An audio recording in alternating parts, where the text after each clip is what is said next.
तो नमस्कार प्रणाम स्वागत बाटे आप सबके राइटर बागी भाई के चैनल पर। आज उपस्थित बानी भैया रुआ सबके बीच में लेके एकदम ब्लास्ट भोजपुरी मैटर। और दिल से बताओ तनी भैया कि एक नया म्यूजिक बनवा के आ कोरस के साथ गायकी हो जाता है गीत के तो 100% ऑर्केस्ट्रा में हंगामा करी।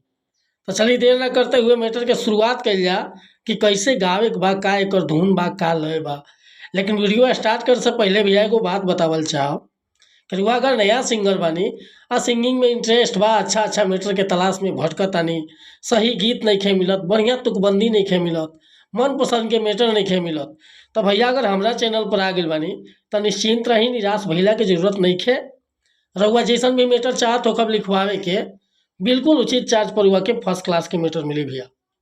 चाहे रउआ कोनो प्रकार के मैटर लिखवाई, हिंदी में या चाहे भोजपुरी में, orchestra song, love song, sad song, चाहे धोबी गीत, पूर्वी गीत, निर्गुण गीत, होली गीत, चैतार गीत, कोनो प्रकार के मैटर लिखवावे के बा बेहिचक रउआ फोन या व्हाट्सअप कर सकतानी। डिस्क्रिप्शन में हमारा नंबर बा और हर तरह के मैटर रउआ के बढ़िया तुकबंदी के साथ मिली।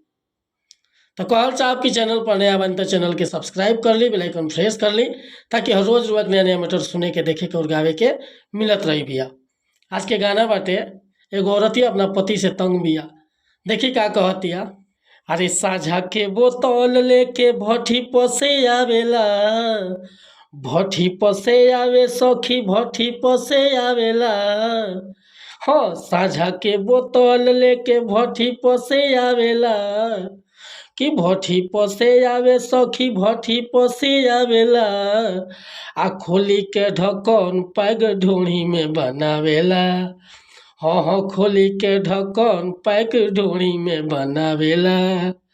अरे साझा के बोतल लेके भट्ठी पसे आवेला, भट्ठी पसे आवे सखी, भट्ठी पसे आवेला। आ खोली के ढक्कन पैक ढोणी में बनावेला। हाँ, खोली के ढक्कन पैक ढोणी में बनावेला। खोदी खादी करे सखी, मूड पागल आवेला। अरे मूड पागल आवे सखी, मूड पागल आवेला। हाँ, खोदी खादी करे सखी, मूड पागल आवेला कि मूड पागल आवे सखी, मूड पागल आवेला। आ खोली के ढक्कन पैक ढोणी में बनावेला।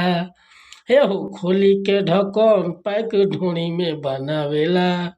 तो भैया ये मुखरा लेकर वह सबके बीच में उपस्थित रहनी है। अगर हमरा गांव में कोनो गलती त्रुटि भइल हुई तो क्षमा चाहतानी, काहे कि हम गीतकार बानी, सिंगर तो बानी ना। रउआ एक करी ऊपर से उठा के आ बढ़िया तरह से कोरस करवा के आ गा देतानी भैया तो गाना 100% बच जाई। अगर मीटर पसंद आता, फुल गीत लिखवावे के चाहतानी तो बेहिचक हमरा व्हाट्सअप पर संपर्क कर सकीले। व्हाट्सअप के नंबर बा 8874473128।